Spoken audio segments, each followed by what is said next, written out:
আমার ভাইকে খুন করবেন, আমরা ঘরে বসে আঙ্গুল চুষবো নাকি? সরকারকে বলবো আগামী 24 ঘন্টার ভিতর আমার ভাইয়ের খুনের বিচার চাই। আমাদের শরীরের চাঁদাবাজির কোনো গন্ধ নাই। ইসলামী আন্দোলন বাংলাদেশের কোন কর্মীর শরীরের গায়ে চাঁদাবাজির কোনো দাগ নাই। 2024-এর জুলাই আগস্টের বিপ্লবে পীর সাহেব চরমনাই নেতৃত্ব দিয়েছেন। তার কর্মীরা চাঁদাবাজির প্রতিরোধ করবে, তাদেরকে খুন করবেন, বাংলাদেশে আগুন জ্বালিয়ে দেব। আজকে আমরা অত্যন্ত দুঃখ ভারাক্রান্ত হৃদয় এখানে উপস্থিত হয়েছি। আমাদের এক ভাই, আমাদের মুজাহিদ ভাই বলেছেন, আমাদের বুলবুল ভাই চাঁদাবাজির প্রতিবাদ করেছিলেন, অত্যন্ত নৃশংসভাবে তাকে খুন করা হয়েছে। আমরা স্পষ্ট ভাষায় বলি, রক্ত রক্ত চায়, জীবন জীবন চায়, খুন খুন চায়। আমার ভাইকে খুন করবেন, আমরা ঘরে বসে আঙ্গুল চুষবো নাকি? সরকারকে বলবো আগামী 24 ঘন্টার ভিতর আমার ভাইয়ের খুনের বিচার চাই।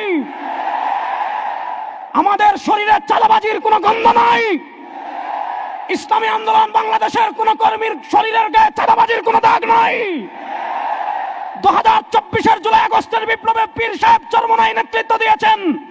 তার কর্মীরা চাঁদাবাজির প্রতিরোধ করবে, তাদেরকে খুন করবেন, বাংলাদেশে আগুন জ্বালিয়ে দেব। 2 নম্বর কথা বলবো, 2024-এর জুলাই আগস্টের গণবিপ্লবের আমরা আল্লাহর জন্য রাস্তায় নেমেছিলাম, এজন্য আমাদের নেতারা ক্রেডিটবাজি করেন না।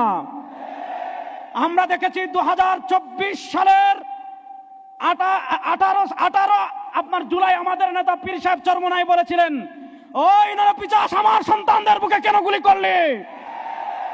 আপনার 18 জুলাই থেকে নিয়ে 36 জুলাই পর্যন্ত একটানা রাজপথে নেতৃত্ব দিয়েছে ইসলামী আন্দোলন বাংলাদেশ।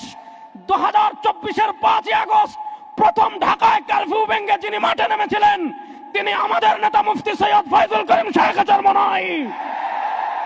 3 আগস্ট যিনি এক দফা ঘোষণা দিয়েছিলেন এবং প্রেস ক্লাবের সামনে বলেছিলেন, 4 আগস্ট যিনি শাহবাগে বলেছিলেন শেখ হাসিনার সাথে এসিরমে কোনো সংলাপ হবে না, তিনি আমাদের নেতা শেখ চরমনাই। সুতরাং আপনারা যারা ইতিহাস বিকৃত করে ইসলামী আন্দোলনকে মাইনাস করে দিতে চাইবেন, এটা 1971 না, এটা হলো 2024। সুতরাং আমরা স্পষ্ট করে বলি, 2024-এ পীর সাহেব চরমনাই জীবনের মায়া উপেক্ষা করে রাজপথে বের হয়েছেন। রাজপথে বের হয়েছিলেন বাংলাদেশের চাঁদাবাজি দেখার জন্য না, তিনি রাজপথে বের হয়েছিলেন বাংলাদেশে ইসলামী মূল্যবোধ বিরোধী কোন আইন পাশ করার জন্য না। আপনারা দেখেছেন বিএনপি সরকার ক্ষমতায় 6 মাস হয়েছে মাত্র। এই 6 মাসের মধ্যে ঢাকায় ট্রান্সজেন্ডারের বিয়ে হয়, স্কুলে গানের শিক্ষক নিয়োগের ষড়যন্ত্র করা হয়। আমাদের নেতা বিশ্ব ইসলামী রাজনীতির অন্যতম সিপাহসালার পীর সাহেব চরমনাইকে সামনে রেখে বলছি, যদি বাংলাদেশে ইসলামী মূল্যবোধ বিরোধী, কোরআন বিরোধী, সুন্নাহ বিরোধী কোন আইন পাশ করার ষড়যন্ত্র কেউ করে, আবার একটা যুদ্ধের জন্য আমরা প্রস্তুত আছি। সর্বশেষ একটা কথা বলে আমি আমার বক্তব্য শেষ করব। 2024-এ বাংলাদেশে যখন ইসলামকে ক্ষমতায় নেওয়ার সময় এসেছিল, আমরা দেখেছি কেউ ভারতের এমবাসির কাছে বিক্রি হয়েছে, আবার ইসলাম নামদারি কেউ আমেরিকার কাছে বিক্রি হয়েছিল। আমাদের নেতা শরিয়ার প্রশ্নে আপোষ ছিলেন, কোন এমবাসির কাছে তিনি বিক্রি হন নাই। রব্বে কাবার কসম করে বলছি, আমাদের নেতা শরিয়ার পক্ষে ছিলেন। আমার নেতার সামনে পিছনে থেকে শরিয়া বিজয়ের আন্দোলনে আপনারা পীর সাহেব চরমনাইর সাথে আছেন তো সবাই ইনশাআল্লাহ। নারায়ে তাকবীর, নারায়ে তাকবীর।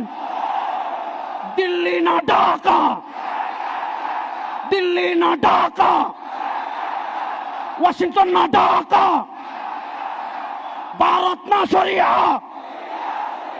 আমেরিকা না শরিয়া, ভারত না শরিয়া, আমেরিকা না শরিয়া। নারায়ে তাকবীর।